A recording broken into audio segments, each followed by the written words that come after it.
Good evening, everyone. Welcome to Norlane and the North Shore Football and Netball Club. On behalf of The Real Deal, I give acknowledgement that we are living and conducting business on Wadawurrung country and pay my respects to all elders, past, present and emerging. Please be mindful of the cultural sensitivities and please be kind and respect each other. I will now hand over to my co-chair, Julie Saylor-Briggs, for a few important words for conducting our business tonight. Thank you, Esther. In our First Nation communities, we recognise the importance of sorry business and taking time to respect the families and reflect on the life and times of our past mob. As part of our cultural protocols, we would like to acknowledge the life and times and achievements of the Marles family matriarch, who was the leading voice for implementing anti-discrimination laws and furthering women's rights, and we are thankful for her work and her legacy. I would like to ask you to join me in acknowledging our time and acknowledging the sorry business for the Marles family, respect our cultural protocols and be considerate to the Marles family as we conduct this important business on Wadawurrung country tonight. Thank you.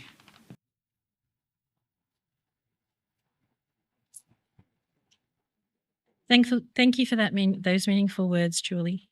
I also wish to pay my respects to the Marles family and express my sympathy for the loss of such an inspirational woman. I extend my thanks to Richard for coming and speaking with us during this, which must be such a difficult time. My name is Esther Conings-Oakes and I am the CEO of Norlane Community Centre and one of your chairs for the Real Deal Forum tonight. Tonight is an opportunity for our community to have a meaningful dialogue with one of the most powerful people in our community, the member for Corio and the Deputy Prime Minister, Richard Marles, and about the most important issues within our community. Please make him feel welcome this evening by engaging in a forum in a way which respects both the Deputy Prime Minister and the community members who have organised and are presenting this evening. As such, our ground rules of participating in this forum are there will be no booing, heckling, calling out from the audience or banners. You're welcome to clap if you support a statement or a proposal, of course. Anyone who breaches this will be asked to leave. So why do I do this? My life radically changed because of one event. I was gainfully employed until I critically injured my back, and because of this, there were points in time where I felt helpless, where I've had no food, no money, and for significant periods of time when my children were young. These were desperate circumstances, and I can understand from experience what having nothing and feeling powerless really means. Community centres turned my life around. Escaping depression to create ceramics was my reason for coming to Rosewell Community Centre at the time. But I found it offered so much more. Cloverdale became part of my journey and my children's journey, and the sum of these is the reason that I now proudly stand here as the CEO of Norlane Community Centre. My aim is to ensure we maintain this facility as a safe space, a point of connection, a place to be yourself, and to create a caring village around you. We do a lot with a little, but the only way we can effect real change for our village is by joining with others and forming a wider collective voice. We don't have power or resources to effectively negotiate alone. This is hard when we constantly hear stories of desperate circumstances on a daily basis. However, adding these stories to a greater collective by joining with Real Deal is a valuable opportunity to create a larger power base and effect the changes that our community deserves. And I'm joined by my co-chair, Julie Briggs. You don't have to keep clapping, it's really okay. I don't need to be clapped. I can't stick to this script. I'm going to try to stick to the script, but I can't. I'm Julie Saylor-Briggs. I was born in Geelong, right up there when Barwon Health was Baxter House. You'll remember that. I grew up in a very multicultural community in Geelong West, and then when the economy changed and all the cultures shifted out to the northern suburbs, so did we. I now have my daughter, I'm starting a business, and I'm a proud woman to live here in the northern suburbs. We all realise that the cost of living is increasing daily. We need employment, we need work, we need better public transport, we need improved renewable energies, we need to address climate change. This is why we're here, this is why we've invited our Deputy Prime Minister. But because it's a forum, we have housekeeping, so let's get that over and done with, you mob. Of course, the event is being filmed and photographed, so would Matt and Amanda please wave their hands in the air. For those who don't want to be photographed or filmed, please let these wonderful people know.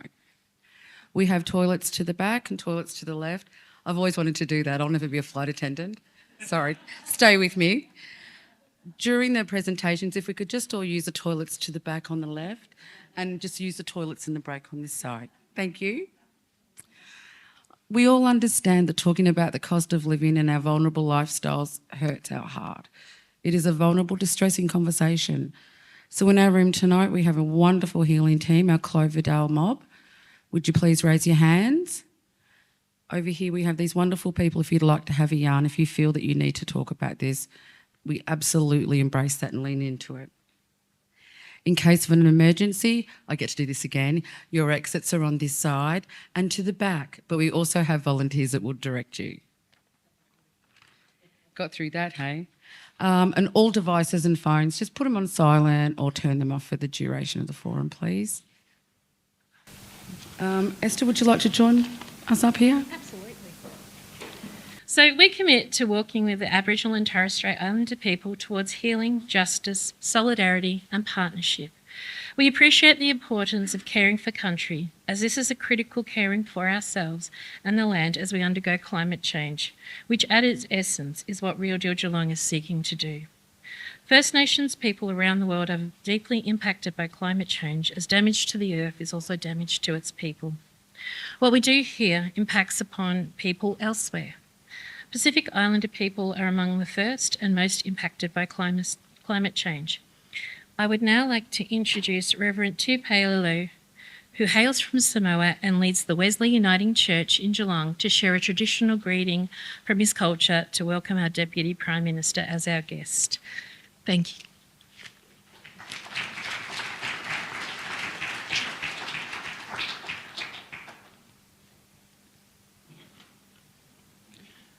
Talofa lava, a fio mai, tala mai ao. I'm Reverend Tupeilelo, minister at Wesley Uniting Church, Geelong, and I'm originally from a beautiful island of Samoa in the South Pacific Islands. Being Samoans, welcome of any guests is the pinnacle of our Samoa, our Samoan way of life. Usually a welcoming ceremony is performed in occasions like this, in which every guest will share a drink from a single bowl and from a single cup. Symbolizes a relationship is formed. I have no doubt that the Deputy Prime Minister have experienced that with his previous encounters with the Samoans. However, we're not able to extend that hospitality in a Samoan welcoming ceremony, but there are other elements of our culture in which we can use to extend our hand of welcome. A traditional necklace symbolizes community, represents unity, was so'olo tā ula, was so'olo tā whala, wa tu whātasi o tā uanganga, ua tasi lo tā whaamoemoe. Our necklaces have now joined. We belong to each other. We're no longer strangers. You are one of us, and we're part of you. Mr. Deputy Prime Minister, actually you look good in that. Deputy Prime Minister, on behalf of the community here in Geelong, I would like to say, a fio mai, tala mai ao.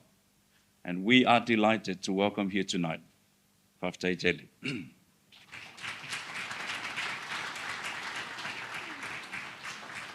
That was just wonderful. Thank you, Reverend Tepe.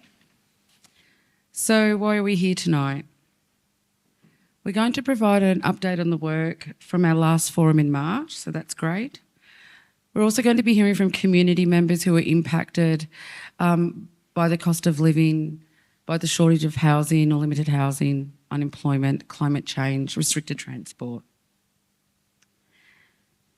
We also have Richard Marles regarding our policy solutions, and will be able to engage with us as we take this work forward. We have an agenda for this evening on your chairs. So if you'd like to wave it in the air to make sure you have it on your chair like this, wave it like you just don't care, right? Sorry, I can't help it. It's an Islander thing. The themes of this evening are about secure housing, creating meaningful work and reducing the cost of living as we experience climate change. Living in the north, I know this to be very true. These things are fundamental to all of us, allowing all residents to thrive in our community. Yet we know for some of us this is out of our reach. And unfortunately this evening we don't have time to cover the care and connection policies which we have listed under our policy solutions. They will be covered in a future forum, but we do have our Deputy Prime Minister here tonight, and we're hoping to engage and have some meaningful conversation and get you out of here on time back to your lovely families. We also have entertainment at the window if you're so wanting that. What I will say about that is that democracy in Australia is a wonderful thing. Democracy is a wonderful thing. So we will embrace and lean into our brothers and sisters on the other side of the glass. I'd now like to introduce Tony Anderson, Secretary of the Geelong Trades Hall, who will acknowledge representatives of the organisations in the room here. And over to you, Tony. Get on up here, my bro. Thanks, Tony.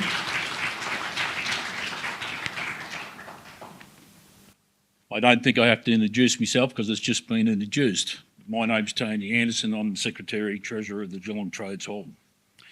And for everyone's understanding, I'm proud to be a Norlaner and a Corio person for all my life. So I come from out here and I know everyone's doing it tough, and I see it when I actually walk down the street and go through the Corio village. The Real Deal Alliance aims to build power from the ground up on the issues that matter to the group. And we come together as a coalition to actually progress those common goals for the betterment of the community. The Real Deal is a coalition of organisations working across both faith, unions and other community groups and other organisations. And by doing so, we build a diverse group of people that may have never worked before together and may have never realised that what they've got in common together. As an alliance, we actually represent over 46,000 people in Geelong. Yeah.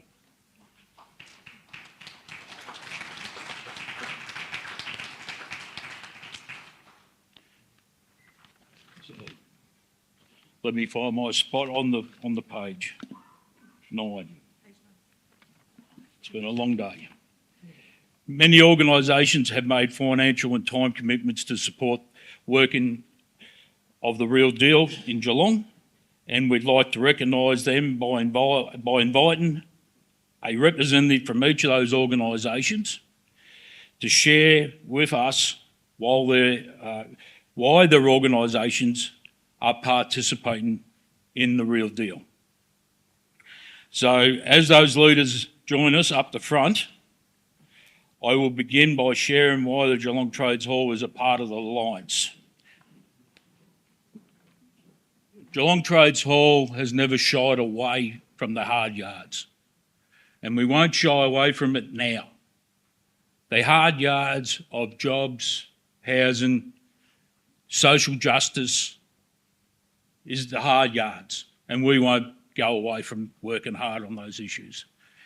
We see the benefit of being in community groups, how we've actually been in the community for over 100 years as the whole, and we don't intend to actually disappear. So with the Real Deal Alliance and the community groups, we're proud to actually be a part of it and to continue working forcefully to try and get better outcomes. The Trades Hall will not shy away. We stand firm and we stand with the Real Deal and with the rest of the groups that are here.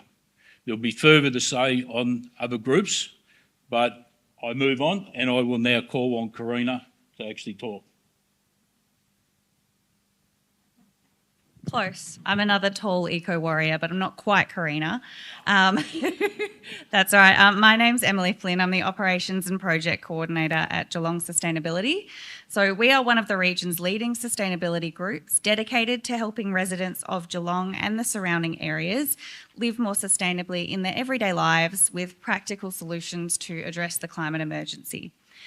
At Geelong Sustainability, we are deeply committed to climate justice, which is why we're involved with the Real Deal initiative. We understand that climate justice is inseparable from housing justice and social justice. They're all interconnected. For us, it's vital that the whole community is part of the climate transition to ensure a fair and equitable future for everyone. We're proud to be part of this important alliance. I'm Sonia Van Hewitt. I'm the Vice President of ACF Geelong. And we're a local, independently organised volunteer group backed by the Australian Conservation Foundation. We speak out about the environment and climate in the Geelong region, and we highlight social injustices that climate change has created, and there's many of those in our community. We work towards building collaborative grassroots connections and relationships with all members of the Geelong community. We do this by fostering awareness and understanding. We advocate through facts and science and develop and leverage partnerships. ACF Geelong pledge to support all sectors of our community to achieve climate justice. We also support the Real Deal Geelong policy solutions and address security for them. Thank you. Good evening. My name is Ursula Irwin and I work at Cloverdale Community Centre. I'm the centre coordinator. So Cloverdale joined the Real Deal Alliance because the policy areas that you'll find on the policy solutions sheet are very much a part of our day-to-day work at Cloverdale because similar priorities were identified by the community at our last strategic planning cycle.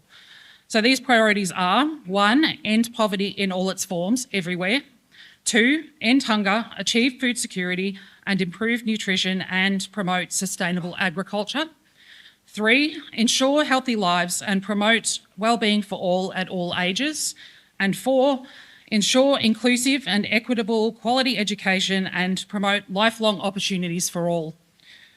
We are one very small organisation, but we do a great job with our very limited resources. But we are powerless on our own to make change at the levels it needs to be made. The Real Deal Alliance offers us power in numbers and provides us opportunities to put our people from our community with true stories of real hardship in front of the country's decision makers. Thank you. Hello, my name is Rebecca Medley and I am the Office Manager at Norlane Community Centre and I'm representing them here tonight. We see firsthand the impact of the cost of living crisis on individuals within our community, particularly those already in vulnerable circumstances due to issues such as mental health, insecure or inefficient housing, and food insecurity. We see that funding and resources are not keeping pace with the increase in these challenges.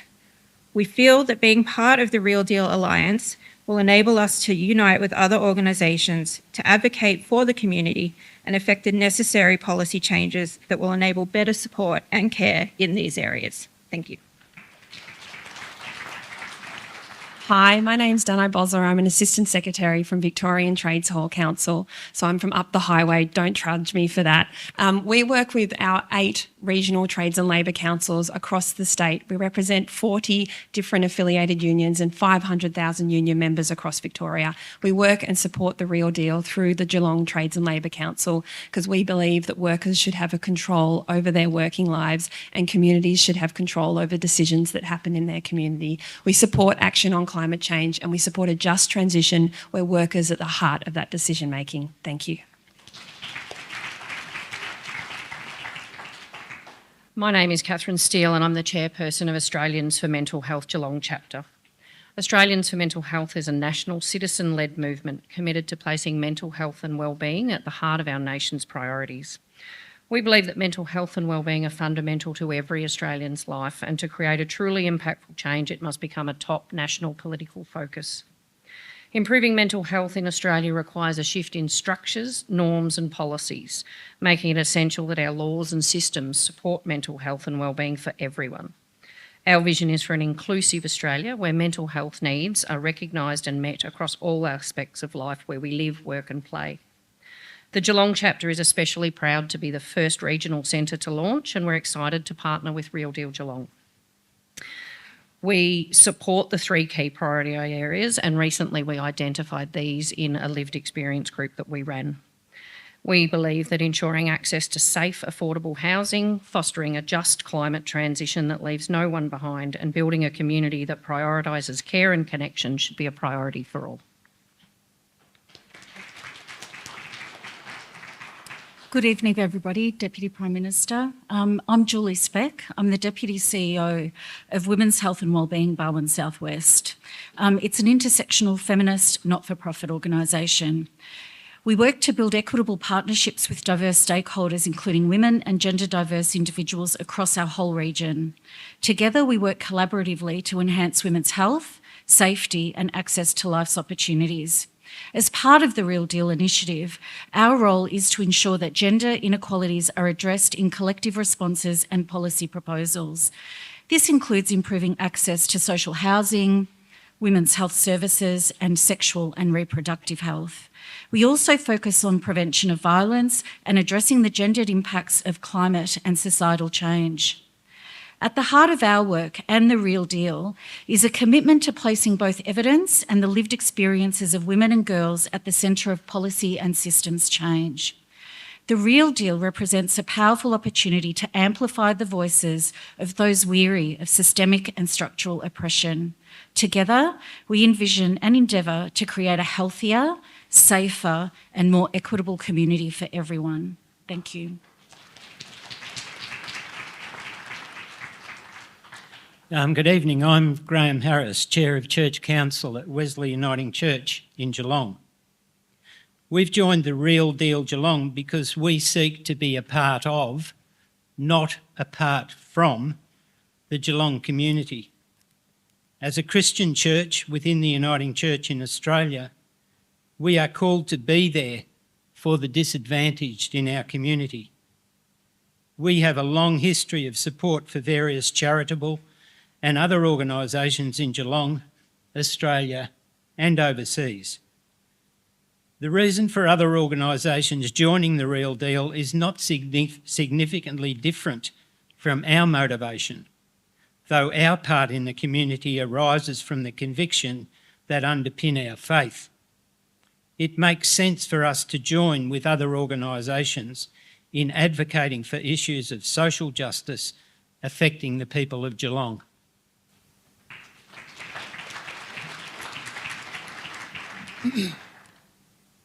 I'm Jim Trainer from the AMWU, Assistant Secretary of Victoria. We've got just over 17,000 members in Victoria, and some of those are in the northern suburbs here. Quite a few of them there. We listen to our members in this area. We hear and we understand what they're going through and the struggles that they go through in this area. Even for myself, I grew up in the area. I went to school in the area, so I have a personal understanding of the area. And this is why the AMWU are supporting the Real Deal. For these reasons, that's why we're supporting. Sorry, there. As a union, we're pushing for manufacturing in Victoria, in Australia. And along with manufacturing comes jobs, and that's what's needed in the area out here. Jobs is needed for the unemployed, whether it's they're school leavers, or, want to strive to get something to go to, or whether they're the unemployed that are been there long term, they need something to go to. So that's what we're pushing for.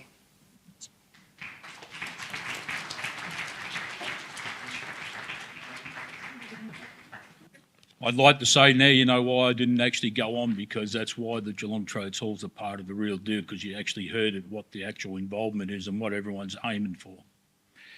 I'd like to thank all those leaders for their speeches and their comments.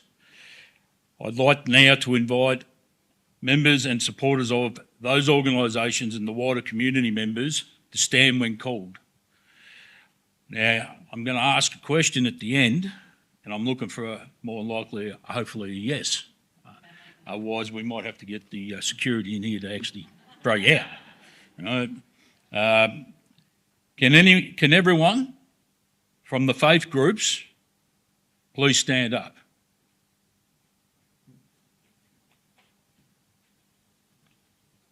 Can everyone from community organisations please stand up?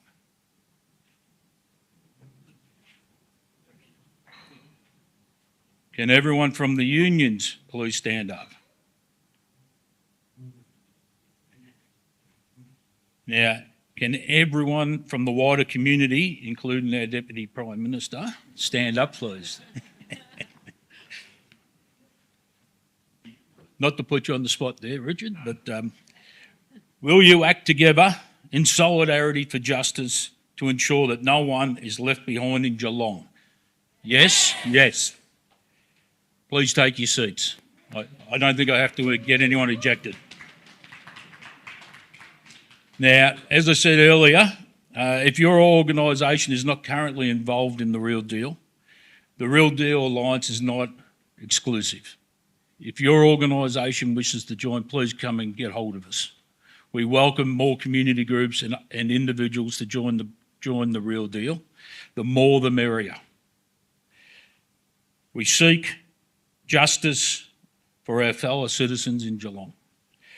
Whilst the fan-in organisations do contribute to support this alliance, we also wish to acknowledge and thank the Geelong Community Foundation and the Lord Mayor Charitable Foundation for their financial support. Please join me in expressing our appreciation to those organisations for standing together for a fairer Geelong.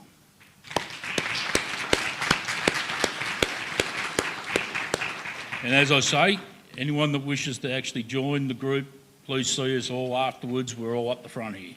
Thank you so much for that.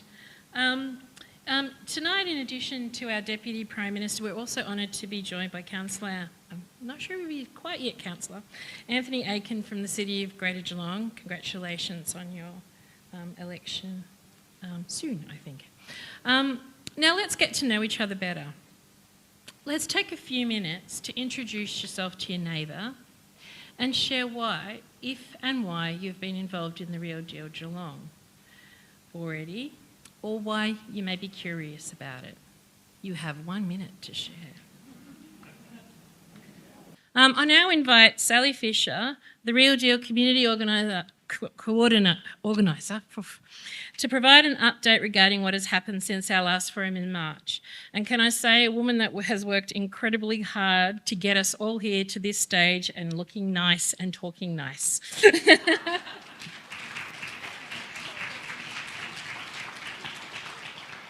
Thanks, Esther. Yeah, it's my pleasure to work with such wonderful people in the community, honestly.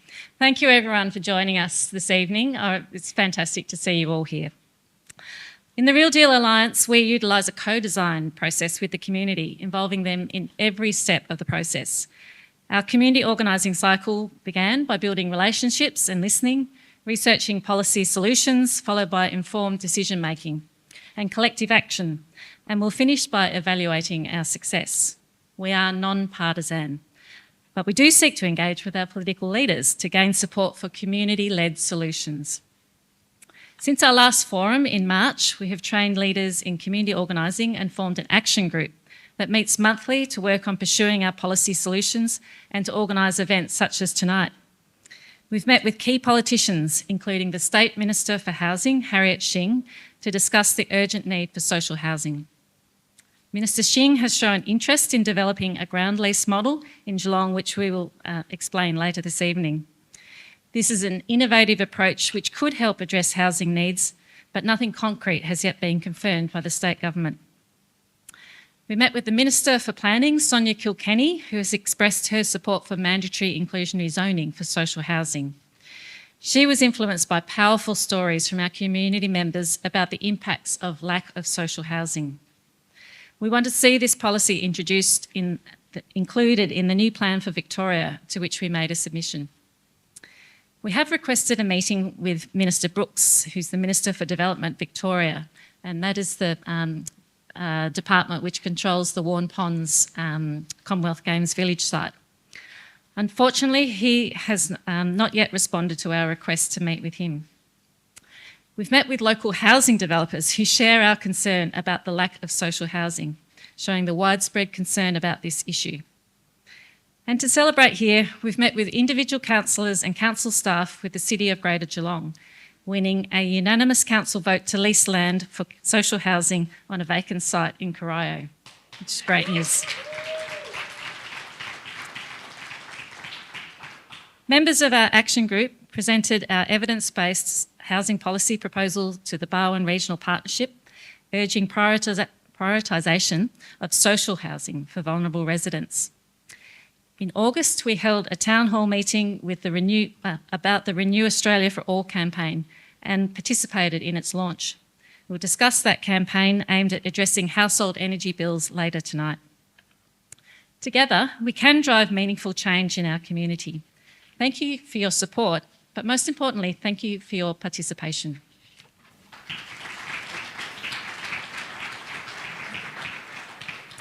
Thank you, Sally. So, to our first big issue, secure housing. What is the situation in Geelong? And it's pretty dire, to be honest. We have residents forced to live in tents along the Barwon. Demand for food relief continues to soar as the cost of private rental rises, well beyond the incomes of many in our community. And this is known as rental stress and is strongly felt in the northern suburbs, eastern Geelong and parts of the Bellarine. Last year, there were only an additional 71 social housing homes built in Geelong over the last financial year, but we need over 5,500. So we are keen to see significant policy and financial investments to turn this around. To help us understand the housing situation and its impacts, we are fortunate to be joined tonight by Sarah Sayem and Mam from Cloverdale.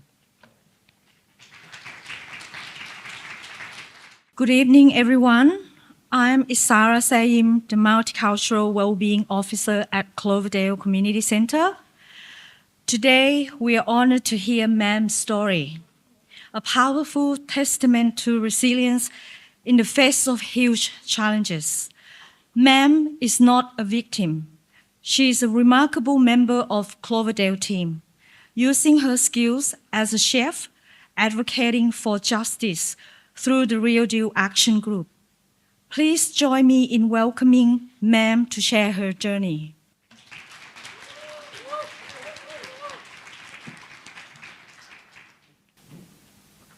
Hello, my name is Kristana Banachom, but you can call me Mam.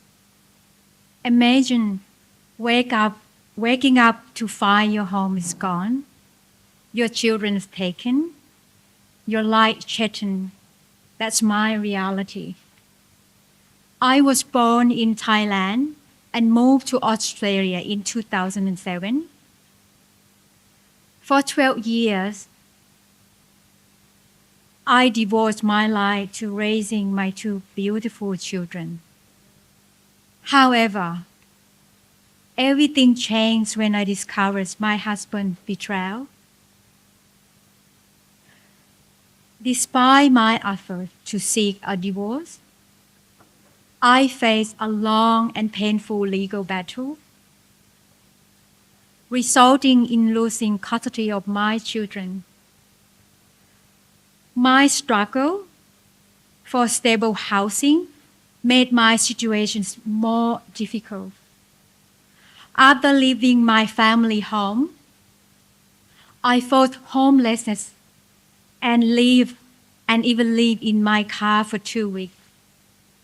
Desperate, I was pressured into buying an expensive apartment only to find it was a scam, leaving me significant debt and in a very difficult situation. Despite these challenges, I never lost hope. I connected with Isara over the past 2 years. I volunteer at Cloverdale. Eventually, I found a temporary home in Geelong. thanks to the generosity of a local benefactor. Disability had allowed me to contribute to my community. I share my story with you today to seek an action. We need to make sure that no one else in our community faces what I have lived through. Thank you.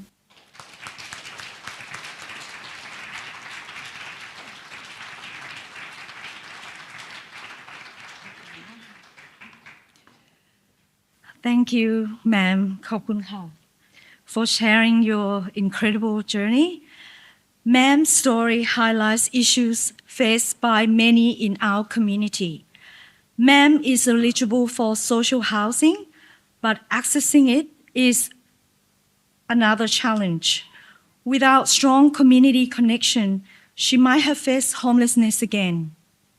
This reality underscores how lack of social housing directly impacts family, particularly women's health and safety, as well as their ability to maintain custody of their children. Thank you.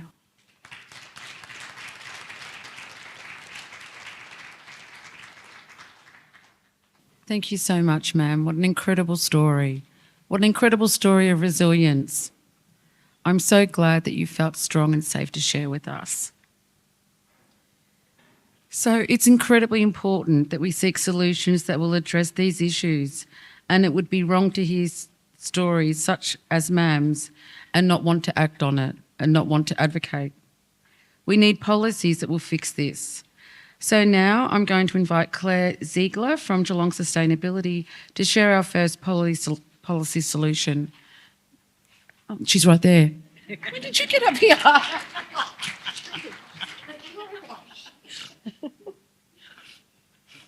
Policy 1. We have been working together to push for 30% public and community housing at the proposed Commonwealth Games Village site at Warren Ponds. It has been announced that 18% will be either social or affordable housing. This is 72 out of 400 homes, and not all of the homes on the site. We don't know when this will be built, so we need to keep pushing. We have had a victory that it wasn't all privatised, but there is more work to do. We want at least part of this site to be a ground lease model. This is a mixed tenure development, which is built by a community housing provider on leased government land. We have been pushing for this with Barwon Regional Partnership and Minister Shing, and will continue to do so. In the meantime, we'll be asking the Deputy Prime Minister to work with us and the Federal Housing Minister to explore where this can be implemented elsewhere in Geelong on vacant federal land. Thanks, Claire. You can see why we need a whole of government approach to really get, deep, embedded solutions and a way forward. But let's keep going, hey? Next on the list is Ian Savage from Cloverdale Community Centre, and Ian's going to share some information about planning changes we need to implement to ensure we build enough social housing. Come on up. Policy 2. All right, okay, I'm just going to put that up. All right, mandatory inclusionary zoning, or MIZ, to include social housing across all new housing developments, 10% for private estates and 30% minimum for government and council-owned land. MIZ is a planning intervention by the government which would make it compulsory for all new developments to include a level of social housing properties, and it is urgently required now. Mandatory inclusionary zoning would increase the supply of social housing for the rising number of Australians experiencing rental stress. There is an urgent need for equitable distribution of social housing right across Geelong.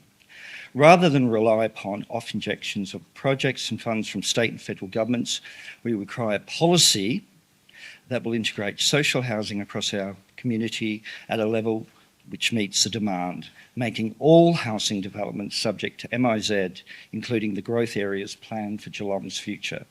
This will require an amendment to the Victorian planning scheme to have this enforced. It should be implemented across the entire state, given the statewide shortage in social housing. We're asking the Deputy Prime Minister to help us with this, as the federal government and state government need to work together to build enough social housing. Thank you. Right.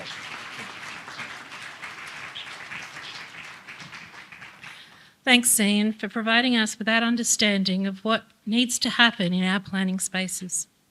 Next, we have Mary Budd from Australian Conservation Foundation Geelong to speak with us about how government and council can take steps in the meantime to help with the supply of social housing. Thank you.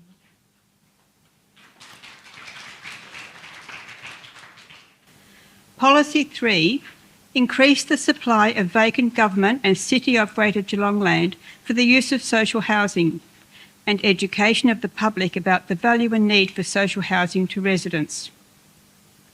The City of Greater Geelong has a social housing plan and aims to deliver social housing on 3 sites, Corio, Bell Park and Belmont. We would like to see the 3 vacant council social housing sites developed immediately. We have been successful in getting the city to get moving on its Corio site, which will follow a ground lease model. The city's social housing plan calls for all vacant government land to be considered for social housing before sale. We are seeking the release of vacant government land by state and federal governments for social housing as soon as possible. We have recently seen vacant state government land being sold off for 100% private housing only, with no social housing requirement made of the developer. We understand that there's also likely to be significant amounts of vacant Commonwealth land available, which could be used for social housing as well. So we would like an audit of vacant Commonwealth land to unlock this for social housing wherever it's feasible. Thank you.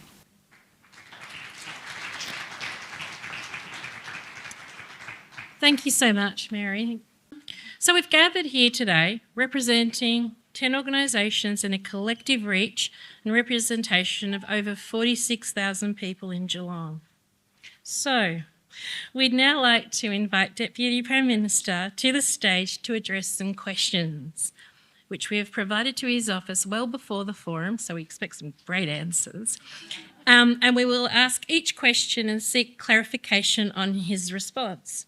And you even have your own microphone.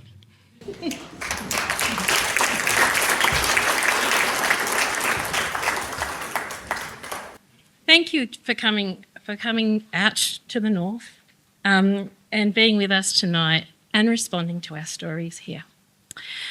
Our questions are on the screen and on your agenda, so you can also follow along.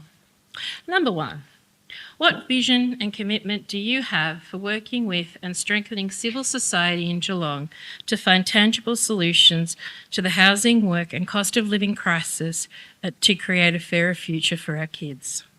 As this is my first contribution, let me start by acknowledging the Wadawurrung people and pay my respects to elders past and present. It is, and let me also just say up front, I'm so sorry that this date had to change, and I really appreciate the comments that you've made about my mother, who was obviously an inspiration in my life, left her mark on this town. But she was a remarkable woman, and we miss her a great deal. But perhaps the starting point is really just to respond to my engagement with the real deal, which I think is the answer to question A. It's genuinely inspiring for me to be in front of this audience today. I really mean that. I mean that in the sense that I have dealt with a number of the bodies who got up here earlier who do such incredible work within the community. Unions, Cloverdale Community Centre, Norlane Community Centre, Rosewall. I'm not sure Rosewall was part of it, but I dealt with Rosewall, and indeed all the community centres around Geelong.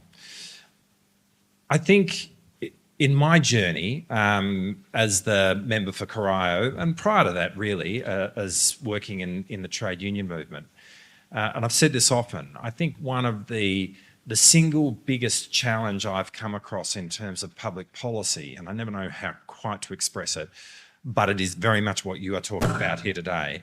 And that is how to tackle the question of poverty, of disenfranchisement, particularly in urban communities around Australia. Norlane, Corio, Newcombe, Winnington are examples of it. They're not the only examples. But whereas we can see things happening, the truth is, and I wish it were different, the situation is trending in the wrong direction. And it's in that context that I find this meeting really inspiring, because what this really represents is the community coming together, all of those groups coming together to maximise your voice, but to, in the manner that was described earlier, actually start thinking through what solutions might be there to genuinely move the needle, to change the dial in these communities.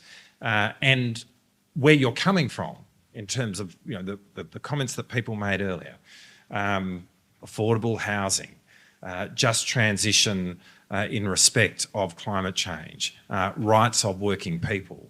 All of those are completely central to what I've been about in terms of my public life. They are very much central to what our government is about. So I think the most important thing for me to say up front, and we can get into the specifics about housing and climate change and the like, is an absolute commitment to work with Real Deal. And this is tonight, like I know what it is to have this group meeting, this number of people here tonight. This is not a small achievement to have everyone come out and to have the stories that are being told and to have people here listening. As I see it, this is well, it's not the beginning because we had a beginning a few months ago, but this is part of an ongoing process. This is not the end. It's not about just coming out and doing a meeting. It is very much about working with you all on an ongoing basis. And finally, I guess I say this, I'm probably rabbiting on. There are, the way our system works is that we find ourselves doing two jobs as the Deputy Prime Minister on the one hand, but the member for Corio on the other. In respect of that, the most important of those jobs for me is being the member for Corio. That's where it starts. And whatever else, I'm the representative of this community. And at one level, the simplest answer to the questions, a number of the questions that are posed to me tonight, is I think it's my job to amplify your voice. And I'm there to do that. Like I really am there to do that. Woo! You're making my job easy, Richard. And there are, this is not going to be a shock to you either. Government is hard. If solutions were easy, they would be out there. And a lot of these issues need to be worked through, but it does matter that voices are heard. And part of my role, I think, is to enable the community's voice to be heard. And I can't see a better example of doing that than to amplify the voice of the Real Deal. Thank you so much, Richard. So I'm hearing that you're going to support the Real Deal, and we really look forward to getting some great answers then. Lots of positive ones, right? Okay, so will you be an advocate to the Federal Housing Minister Claire O'Neil to seek an audit of vacant federal government land to be used for social housing, and by when? So yes, very happy to do that. And here. I'm happy to be an advocate to Claire next week. Next week is fair to say. That's when I'll next see her. We are looking at available Commonwealth land in terms of social housing. I think to just very quickly, and I've only got 2 minutes, and politicians are the worst people to keep the time frame, such as what's on the screen. I am really proud to be a part of a government that has at the heart of its agenda housing. I'm far from claiming expertise in this area of policy, but what I do know is that we have a Prime Minister in Anthony Albanese who grew up in public housing, who credits it with his life actually, and who has been utterly committed from the first day of our government to seeing housing a central feature of what this government's about relative to really any Commonwealth government previously. It is, housing sits across all three tiers of government. And so the levers that are available to any tier, they're distributed, which makes it awkward.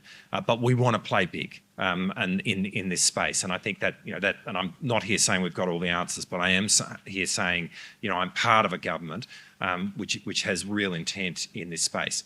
In the specific of Commonwealth land, firstly, we need more housing stock in Australia, but a focus in terms of getting that housing stock is getting social and affordable housing.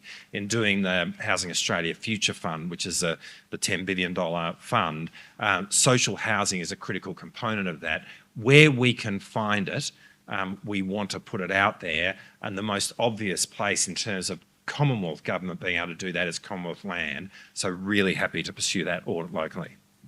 Fantastic. So that's a big yes, I would assume. Thank you so much for that, Richard.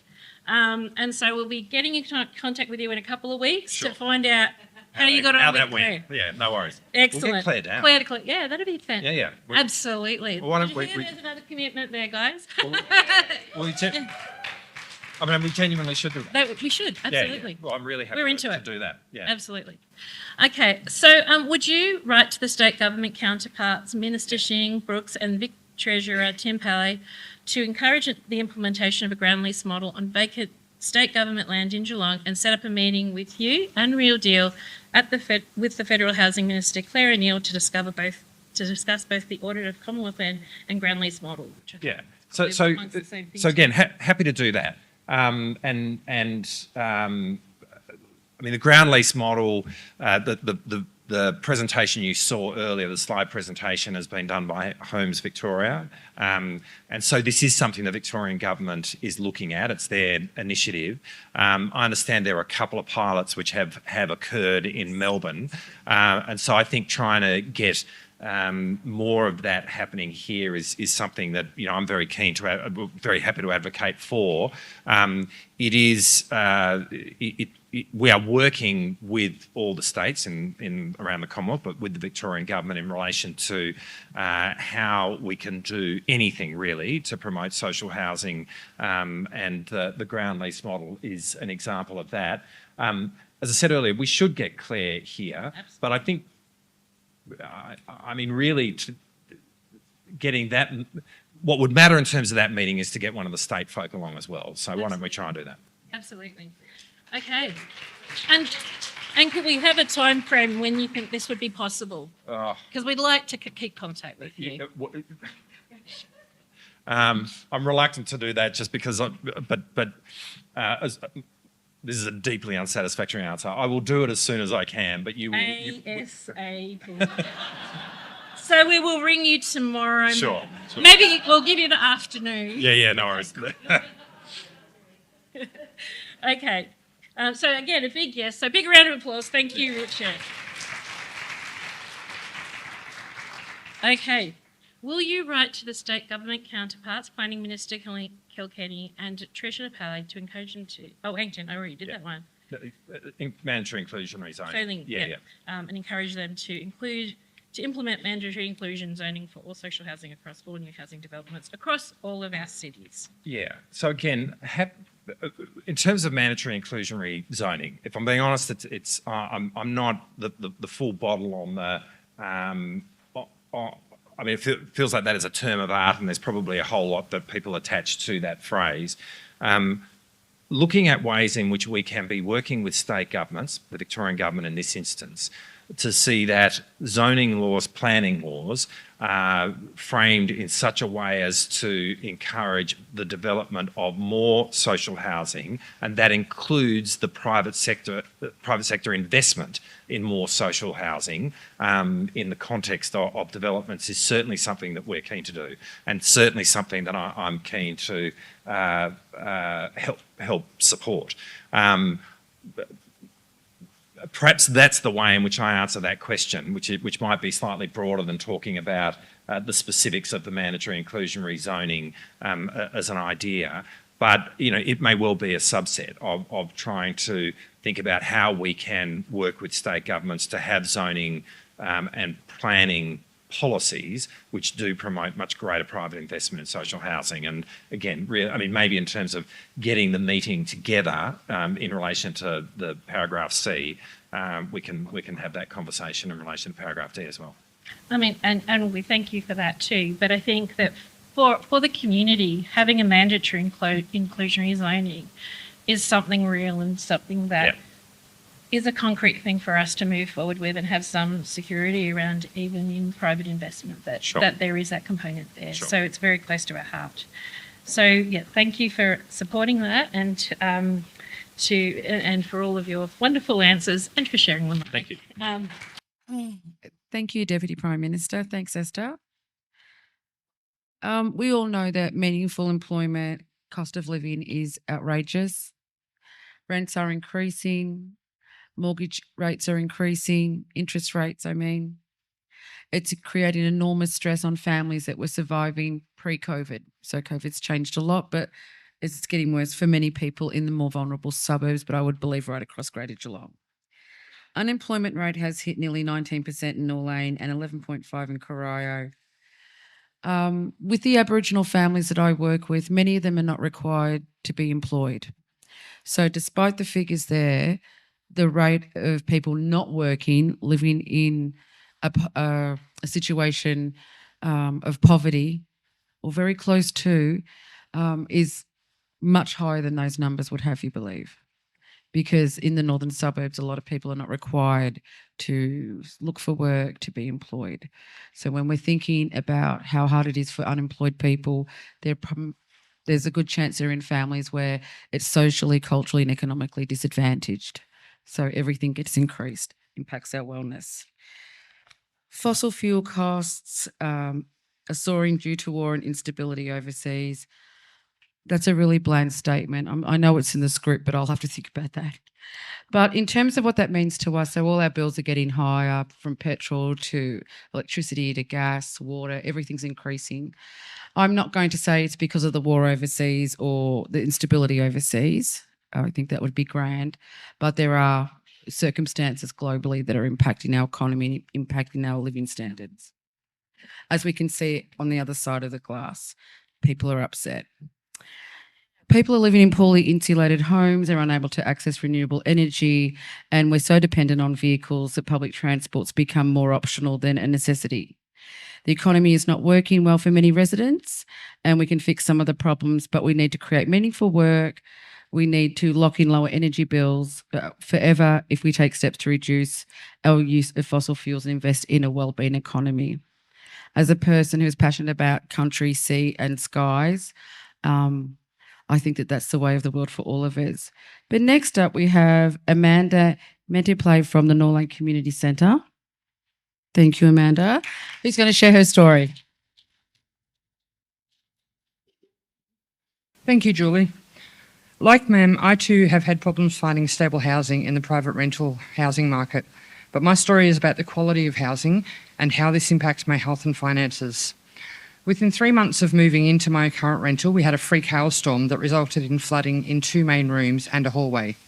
Fortunately, due to quick thinking of myself and my kids, none of our possessions were destroyed. Subsequent maintenance revealed unclean gutters, a gumboot upside down in the downpipe, and missing screws in many of the roofing panels.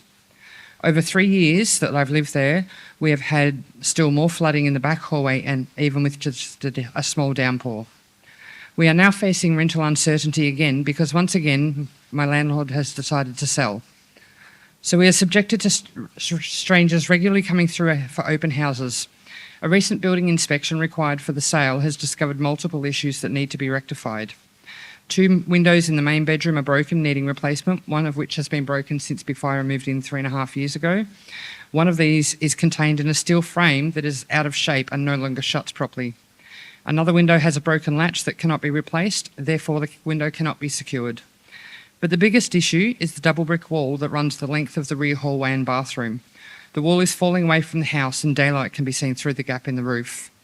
This is the hallway where our internal water feature appears every time it rains. This has caused significant mould along a large section of wall. The inability to secure the house and the gap along the back hallway makes heating and cooling difficult to achieve. This winter, I have relied on my electric blanket and hoodie to stay warm, and even that has only been partially successful. My youngest daughter and I have both suffered significant back injuries, which took longer to recover due to the cold. My son has struggled with his allergies even in the height of winter because we can't keep the dust and the pollen out. Financially, I'm struggling to cover my rent and utilities and feed myself and my kids. I have spent most of the last few months in bed due to my back issues and the cold, leaving only to play sport and attend the local community centre. And once again, I have to try and find suitable housing by the middle of next year when our lease expires. And to be honest, despite all the issues, I don't really want to move because we have a roof over our heads, a place to call home. But we've already had 2 rental increases while we've been there with no successful maintenance, and if the rent goes up again, we just won't be able to afford it or justify it given the significant building issues.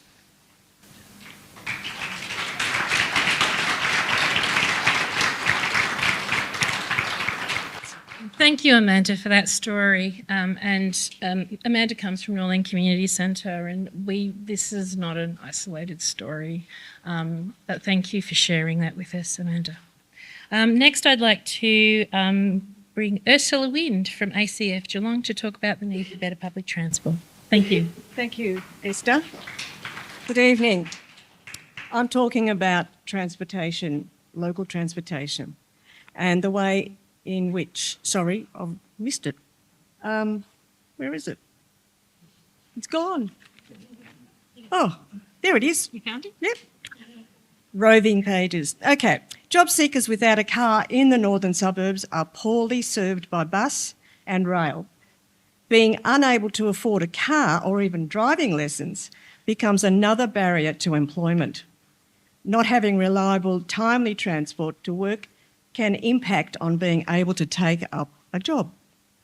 The Avalon precinct will become a major employment centre in the next few years, employing up to 16,000 workers.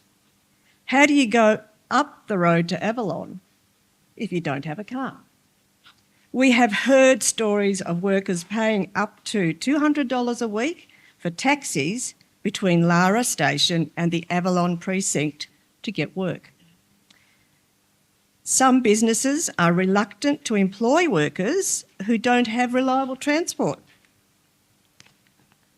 We have raised the issue with Ella George, the state member for Lara, who told us early October that work is continuing to investigate options and she will continue to raise this with appropriate ministers.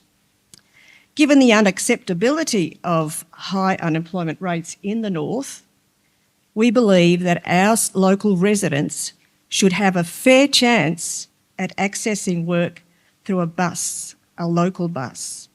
Thank you.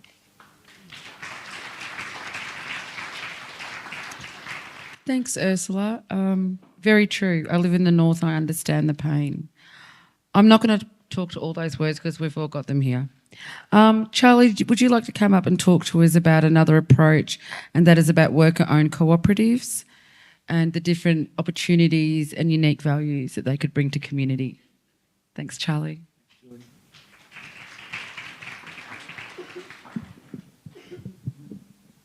G'day everyone, I'm Charlie Phillips. I'm a co-founder of Earthworker Smart Energy Cooperative, ESEC for short, and I'm a proud union member.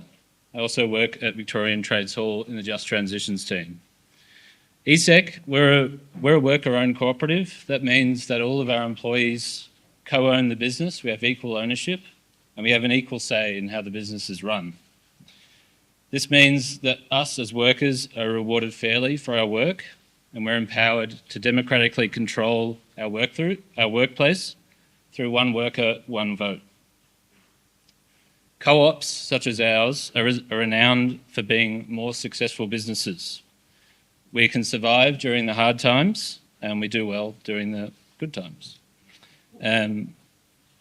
Mainly due to the buy-in and the control of workers. And there's great examples from Europe in particular around how co-ops can really thrive in an economy just like Australia. Our business, ESEC, we specialise in energy efficiency. such as home energy assessments, draft proofing, and soon affordable window glazing. And I wanted to thank Amanda as well for your stories around the issues that people are facing in this area. This is what we fix. We've worked in Geelong, we work across Melbourne mainly, and it's a shockingly common story, so thanks. We have 6 workers working across Melbourne, and we work all across Victoria. We have a focus on employing people who don't often get a shot in this industry, so women, asylum seekers. And from what Amanda said, we know that Victorian homes are not built to cope with our hot summers and our quite cold winters. This is only going to get worse for people as energy prices rise. Climate change makes things, makes heat waves more intense, makes extreme weather events more common. So these upgrades, draft proofing, secondary glazing, insulation, efficient appliances, are extremely vital, not only to solve the climate crisis or to adapt to it or to mitigate its worst effects, but also to ensure that people survive as we grapple with climate change.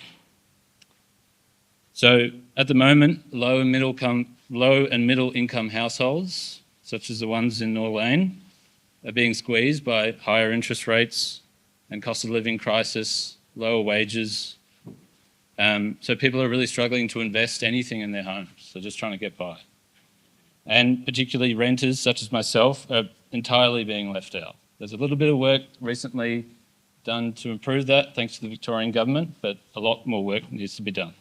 So we really need the government to step up, invest, and so it can create a pipeline of work so businesses such as ours can really get this stuff going. It's really important. Thanks. Thanks, Charlie. This leads to our third policy solution, which Alex Sullivan from ACF Geelong will now present to us. Thanks, Esther.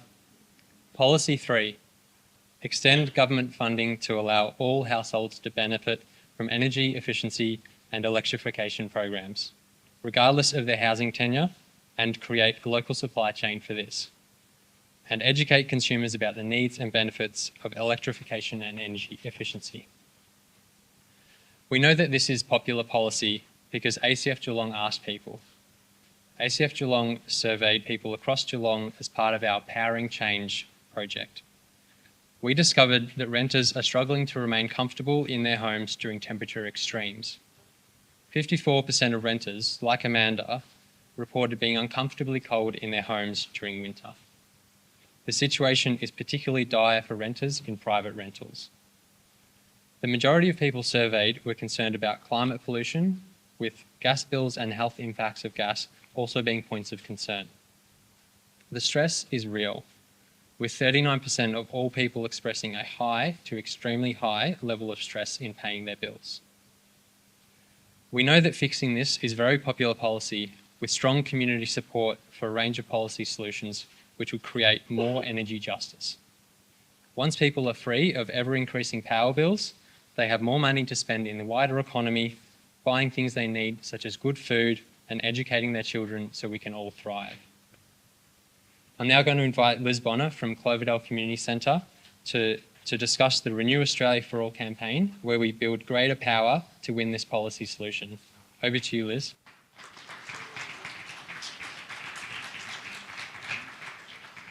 This is the exciting bit. We're not the only people in Australia who think that investing in household energy efficiency and electrification makes a lot of sense. Real Deal Geelong has joined forces with an even bigger alliance at a national level called Renew Australia for All. The campaign is pursuing the same goal. I'm really excited about this because I'm a tenant who lives in one of those leaky houses. And we've heard so many stories about this from our listening process as well. I'm also excited because I see the potential that this has to create meaningful work for thousands. Retrofitting homes to make them energy efficient, as Charlie described earlier. Those jobs would suit many residents who need work now. to create a pipeline of work to allow businesses like Charlie's to scale up and get on with what is needed. So what is Renew Australia for All?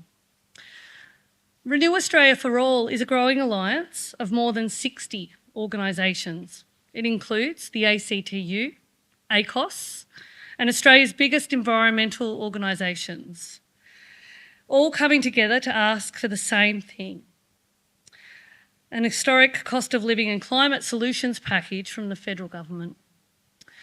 It was launched in Canberra recently, and national leaders from across Australia came together to endorse it and push for support. I'll now get you to look through the video. After 18 months of preparation, strategising, engaging almost 1,000 people, we are here to publicly launch the Renew Australia for All campaign. Looking around the room, you will see we have a very powerful delegation, 70 people from all walks of life. Faith groups, community organisations, environment and climate groups, employers, industry. A huge breadth of people who are super bought in, really in it, and in it until we win. We care about climate change, we care about the vulnerable people in our community. We're having to make the difficult choice between paying for their rent or paying groceries or paying for electricity. You need to be able to access the technology that will deliver a reduction in household energy bills by being able to have use of renewable energy in your home. We have locked in over 40 meetings with ministers, MPs, parliamentarians and advisors. I can tell all the politicians are super impressed by the unified force that we're bringing to them. Let them feel the passion, let them feel how important this is. It really does work. There's nothing more powerful than that.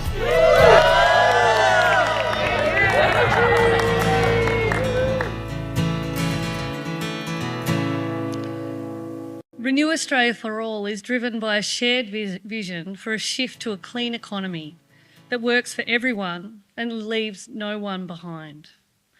This slide shows the incredible win-win-win which could be achieved by investing in renewables and energy efficiencies.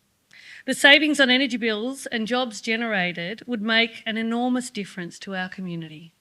So what is Renew Australia for All campaign seeking?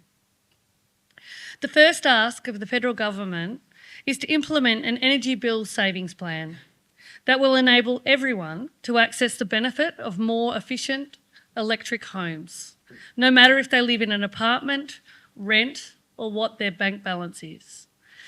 The Household Energy Bill Saving Plan calls for an urgent $5 billion in the next budget to support home energy upgrades and improve access to rooftop solar and batteries for the millions of Australians hardest hit by the cost of living crisis.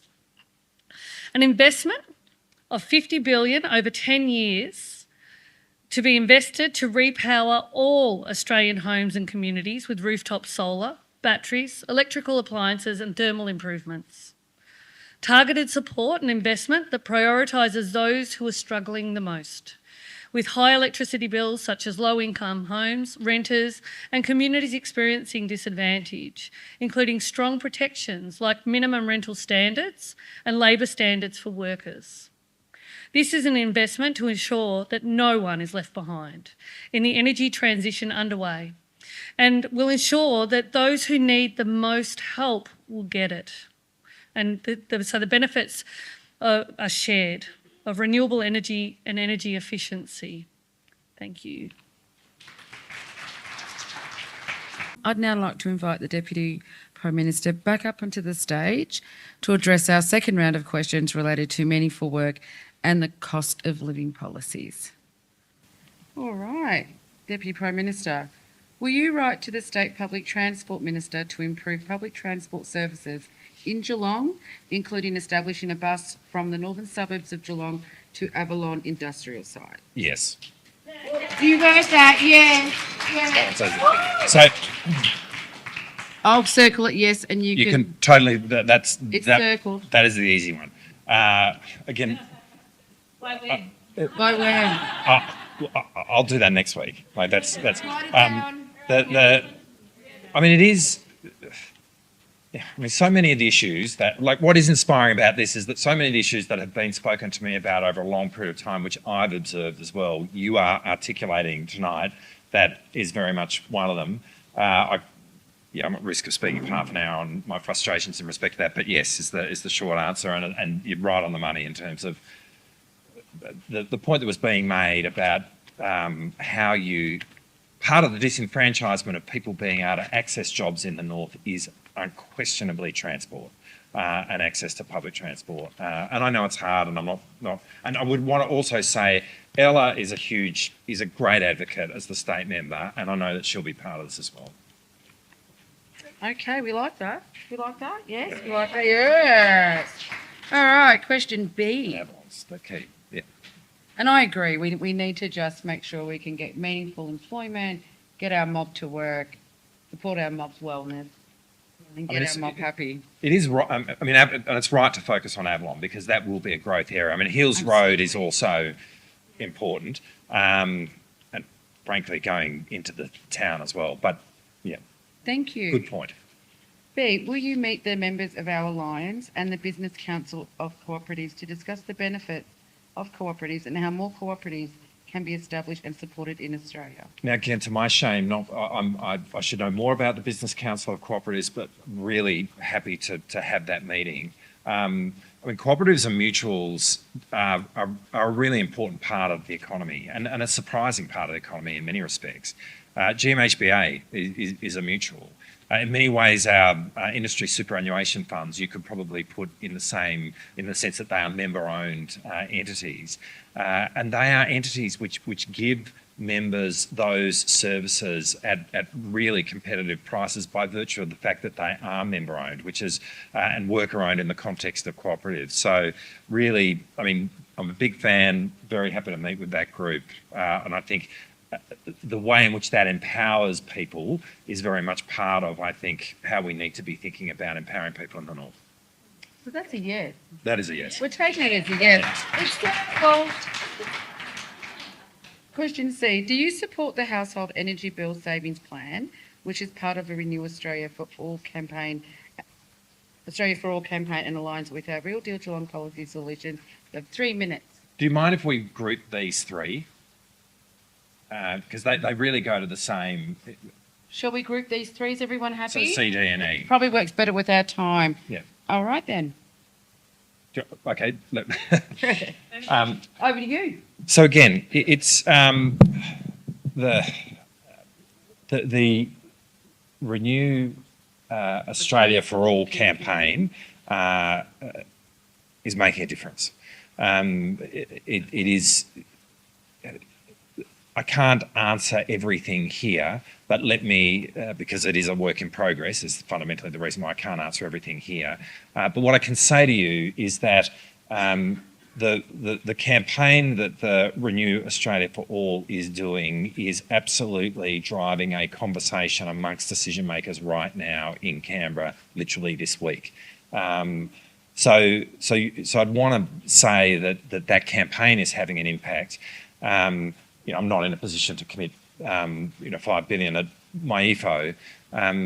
But when we're thinking about reducing the country's emissions, putting ourselves on a genuine path to zero net emissions by 2050, the electrification of households and through solar and batteries specifically, but I think it also mentioned looking at more efficient appliances and kind of energy audits of houses as part of that. That is a key agenda in terms of how we get there. And how government acts, and Commonwealth Government definitely has a role to play here in terms of enabling households to do this is going to be a really important policy initiative, not just right now, but I think over the next few years, really over the next decade or so, in terms of Australia meeting its target. But part of the way you were articulating things in terms of transition in terms of our economy is just transition, and that's the right way to be thinking about it. And enabling everyone to get a piece of this in terms of access to electrifying their houses in the way that we've described, by which we mean with renewables, is a really important part of the agenda here as well. So the thrust of this is spot on. We are really keen as a government to pursue it. You will hear more from us about it. It is, as I say, hard for me to go into the specifics, but the campaign is exactly right. And the voice in this campaign needs to be as loud as it can possibly be. So you will champion this package on behalf of the Well, within the Labor caucus? Yeah, well, perhaps the way to put it is I will championing the need to have the electrification of households with renewables, and championing that in a way which is just, meaning people across the spectrum, including renters, but including those in social housing, are able to access it, is something I'm very happy to do and must be done. This question is, will you support the allocation of $5 billion at the mid-year economic fiscal outlook to accelerate home energy upgrades? That's what you were talking about. Yeah, I'm not in a position to commit to that. We'll be in no position to commit to that. Yeah, sorry. No, that's okay. That's okay. We'll take that. I'm just going to draw you down to our last question, Deputy Prime Minister. Will you join us for a community lunch at the Norway Community Centre and walk and talk around the northern suburbs of Geelong with us deadly folk and report back on our questions before the next election? I'd love to. Yeah. Thank you. We've heard from our member from Corio, Richard Marles, and we'd now like to consider for a moment how you can support the work we are doing at our alliance. Please see your bit thrown over the page. They're upside down. Please see the expression of interest form on your seat and take a moment to complete this as we take photos with Richard. So Richard, I invite you back up so we can have some photos with you. So Amanda, I believe, is coming up to do some photos. So we thank everyone. We'd also like to thank you all for being instrumental in what we did today and in the stand. So have a safe and relaxing evening. Please stay seated as we would like to organise a photo from the front with everybody in here tonight. And please come back to The Real Deal Geelong. We encourage and lean into everybody's conversation. I apologise I had to get tough tonight, but it's why I wore black with heels. I was very prepared. But let's be compassionate about our elder citizen and the causes that drive us as Australians, and know that although we couldn't share that conversation tonight, I'm sure our public officers and MPs can be contacted in other ways. And let's just hold this space with respect and love. Thank you so much, everyone. Thank you so much for your time, your kindness and respect in sharing our space. We're going to absolutely take you at everything you said. Absolutely. Yeah. And we look forward to you coming back to the north and sharing time with us and making Geelong a better place for all of us, you mob? Yeah. And keep them on their toes.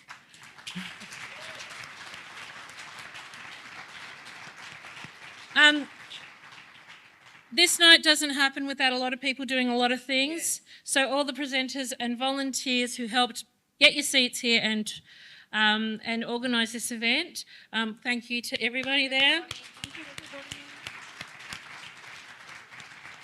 And thanks also to our hosts, the North Shore Cricket Club, for their hospitality. They gave up their room twice for us. Thank you so much. If you could please support them by, grabbing a little something from the bar, that would be awesome. Thank you, everyone. So now I can do this. Thank you, everyone, and please have a safe and relaxing evening.